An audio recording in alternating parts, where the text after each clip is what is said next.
Usualmente, en el ámbito de la salud, es común escuchar hablar de consentimiento informado. Pero, ¿qué es consentimiento informado?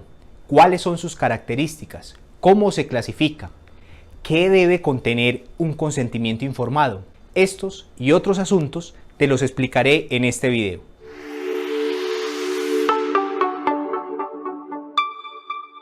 Hola, mi nombre es José Manuel Flores Ramos, soy abogado con especialización en Derecho Médico y además soy profesional de la salud. Brindo mis servicios a todo Colombia con el equipo de Tu Jurista en Salud. En este video te hablaré acerca del consentimiento informado. Comencemos por decir ¿qué no es consentimiento informado? Consentimiento informado no es una firma en un papel. Consentimiento informado no es un formato estandarizado. Consentimiento informado no es un trámite en cabeza del personal administrativo. El consentimiento informado encierra un conjunto de acciones que, por un lado, contienen un deber profesional y por otro, un derecho fundamental de las personas. En este caso, los pacientes. Este derecho fundamental es el libre desarrollo de la personalidad, cuyo núcleo esencial es la autonomía. En últimas, como cualquier otro derecho fundamental, lo que se busca es la satisfacción de la dignidad humana. En el contexto médico-sanitario, este acto alberga, por un lado, las acciones del profesional de la salud para dotar de información al paciente y a su familia. Toda la información que estos necesiten, en particular el paciente, para la toma de decisiones de su condición en salud y su cuerpo. A la vez, este acto contiene las respuestas y decisiones sobre las intervenciones que, con base a la información recibida, el paciente adopte. La resolución 3100 del 25 de noviembre de 2019, es decir, la habilitación en salud, describe el consentimiento informado como la aceptación libre, voluntaria y consciente de un paciente o usuario, manifestada en el pleno uso de sus facultades después de recibir la información adecuada para que tenga lugar ese acto asistencial. Para efectos, en el estándar de historia clínica, el consentimiento informado es el documento que se produce luego de la aceptación de las condiciones anteriormente descritas. En caso que el paciente no cuente con las facultades plenas, la aceptación del acto médico la hará el familiar, allegado o representante que sea responsable del paciente.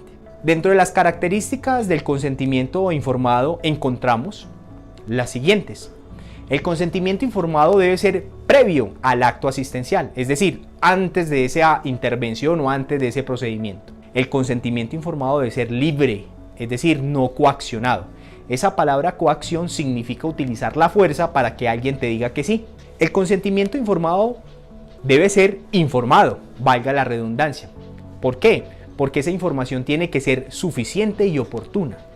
Y esa información debe ser entendida por la persona que recibiría, en este caso, la atención. Otra característica es que el consentimiento informado debe ser cualificado. Es decir, según el acto asistencial, procedimiento o intervención, se brinda información sobre este y debe haber un cumplimiento de determinadas formalidades. Algunos teóricos sobre el tema realizan una clasificación de este acto, consentimiento informado, y esta puede ser según las formalidades en verbal o escrito o según el mecanismo o momento de manifestación de la voluntad, en actual y previo. Existe también el consentimiento sustituto, que es la manifestación de la voluntad de un tercero por el paciente, cuando éste es, por ejemplo, incapaz. Respecto a qué debe contener el consentimiento informado, pues básicamente se utilizan las WH, es decir, las WH en inglés, es decir, qué se va a hacer, por qué se va a hacer, dónde se va a hacer, cuándo se va a hacer, qué riesgos implica llevar a cabo ese acto, qué alternativas existen a lo que se propone, qué pasaría si no se realiza ese acto asistencial. Entonces, básicamente, una de las competencias que se debe poner en práctica el profesional de la salud es precisamente esa competencia de la comunicación efectiva para dar cumplimiento a esos requisitos que te mencioné que debe contener el consentimiento informado. Si eres parte de una clínica o un hospital, o si eres un profesional de la salud y quieres que te ayudemos a diseñar o construir ese consentimiento informado y que cumpla todos los requisitos, contrata entonces nuestros servicios. Estaremos muy complacidos en poderte ayudar. Si eres un paciente y sientes que te vulneraron el derecho a la información en el consentimiento informado, también te podemos asesorar en tu situación. Ahora bien, cuando el paciente se encuentra en estado de inconsciencia, cuando es menor de edad o cuando tiene alteración del estado mental, el consentimiento informado tiene una variación. En un próximo video haremos hincapié o haremos referencia a esas situaciones excepcionales, puesto que esto es un tema que también tiene que ver con el concepto que se maneja en la ciencia jurídica o en el derecho, que conocemos como la capacidad. Existe mucha jurisprudencia referente a este tema, al consentimiento informado. Esa palabra jurisprudencia pues hace referencia a las decisiones o sentencias que emiten los tribunales, como la Corte Suprema de Justicia, el Consejo de Estado o la Corte Constitucional. En materia del consentimiento informado te comparto la siguiente jurisprudencia.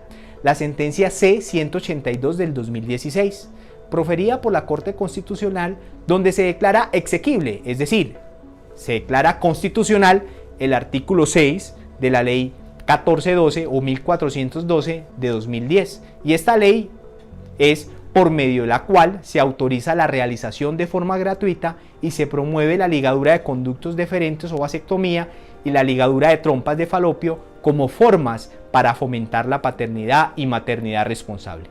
En esta sentencia se describe, por ejemplo, el grado de cualificación del consentimiento informado, el nivel de adecuación y entre otros asuntos se tocan en esa sentencia. Para concluir, pues en este video de Tu Jurista en Salud, te compartimos las definiciones de consentimiento informado, cuáles eran sus características, cómo se clasifica el consentimiento informado, qué requisitos mínimos debe contener el consentimiento informado y además te compartimos una sentencia de la Corte Constitucional. Si quieres conocer nuestros servicios para clínicas, hospitales, EPS, firmas jurídicas, instituciones educativas o profesionales de la salud, o si eres un paciente que requiere alguna asesoría relacionada con atención en salud, e inclusive si eres un abogado o un jurista con un asunto de responsabilidad médica y estás lógicamente en cualquier parte de Colombia, te podemos ayudar. Si te gustó este contenido, pues dale me gusta y te invitamos a suscribirte a nuestro canal y visitar nuestra página web, que está en la descripción de este video. No olvides que nuestro eslogan es para la eficiencia en el servicio y la garantía del derecho a la salud.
Oye, y ahora que tocas este tema, esto es algo central que ha ocupado a muchos tribunales alrededor del mundo, también a nuestra Suprema Corte, y que está regulado en la Ley General de Salud, en normas oficiales mexicanas, el consentimiento informado. Porque naturalmente cuando uno acude ante un profesional de la medicina, cuando uno pues tiene que practicarse, incluso imaginemos en el peor caso, pues una cirugía, hay un ámbito de incertidumbre. Es decir, pues si tú no eres médico, no sabes exactamente qué te van a hacer, cuál va a ser el proceso de recuperación, cuál es el porcentaje de riesgo o de incluso de fallecimiento, porque también hay un porcentaje de posibilidades de que no la libres en una atención quirúrgica, por ejemplo. Entonces, ¿qué papel juega? Bueno, primero, ¿qué es? Y luego, ¿qué papel juega en todo esto que estamos hablando de la malpraxis médica? El consentimiento informado que mencionabas, eso.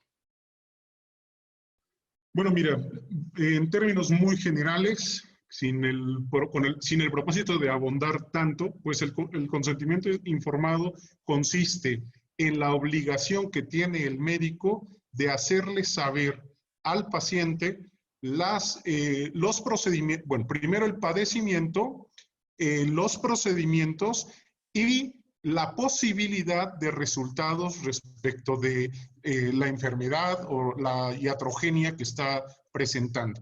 Esto significa que, bueno, pues tendrá la obligación el médico de explicar, le dice a la Ley General de Salud detalladamente cuál es el padecimiento que tiene, pero además también la Ley General de Salud establece que con un lenguaje apropiado.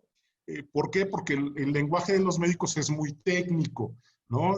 Entonces, pues no todos entendemos lo que dice. Entonces, explicarle lo más detalladamente posible con un lenguaje que resulte de fácil comprensión de qué se trata el padecimiento, cuál es el procedimiento que le van a llevar a cabo, y cuál es la posibilidad de obtener un resultado exitoso o no. Ojo, porque no en todos los casos se puede dar un consentimiento informado porque simplemente es imposible realizarlo y es cuando entra el médico con toda su responsabilidad a poner todo su conocimiento. Me refiero, por ejemplo, a que el consentimiento informado está pensado en una cirugía programada, donde el paciente pues sabe que tiene y hay posibilidades de que mañana pasado, dentro de un mes, etcétera, se pueda dar la intervención, la invasión, como dicen los médicos, al cuerpo. Y bueno, pues el médico le informa y le dice. Pero también hay otros casos en donde son de extrema urgencia. El paciente llegó accidentado, traumatizado, etcétera, y el médico pues tiene que actuar inmediatamente y en lo último que piensa pues es en el consentimiento informado. Entonces, en esos aspectos entra ese bagaje de conocimientos y de normatividad que el médico debe de conocer como profesional que es para poder combinar tanto su conocimiento profesional y científico como el cumplimiento de las normas para que no se salga de ellas. Oye, cuando señalabas que este consentimiento informado se debe dar en términos de lo que la propia Ley General de Salud establece, evidentemente, se debe dar de manera detallada. Me acordé de una sentencia de nuestra Suprema Corte en la cual le reprochan en un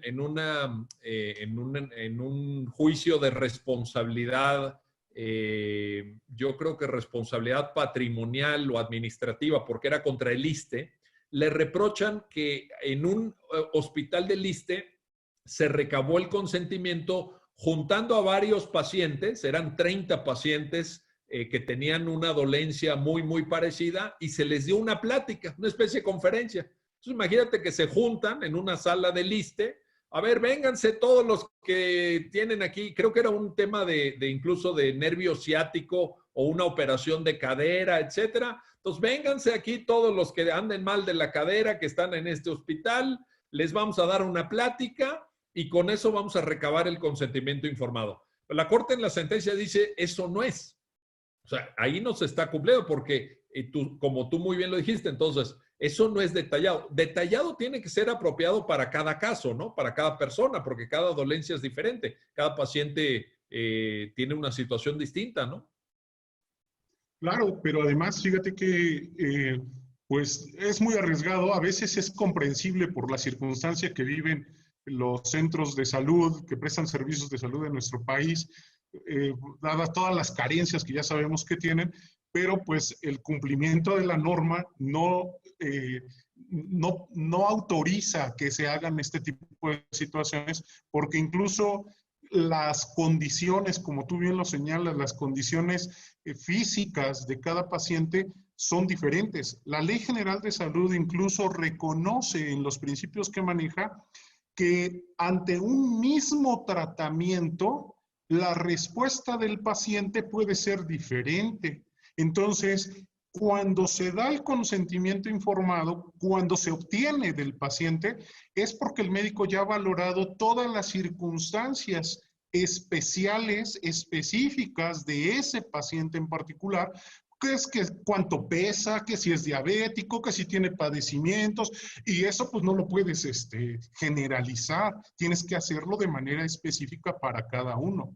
Pero fíjate, sucede que luego se dan este tipo de actos y hay alguno u otro paciente que sí se atreve a reclamar, pero no al médico, sino al ISSSTE o al Estado. ¿Por qué? Pues porque al Estado no le dio la atención que la propia ley señala y muchas veces el Estado se ve obligado a indemnizar a estos pacientes con cantidades millonarias. Y creo yo que al Estado le saldría más barato cumplir con la ley que no cumplirla por todas estas circunstancias que se dan. Pero bueno.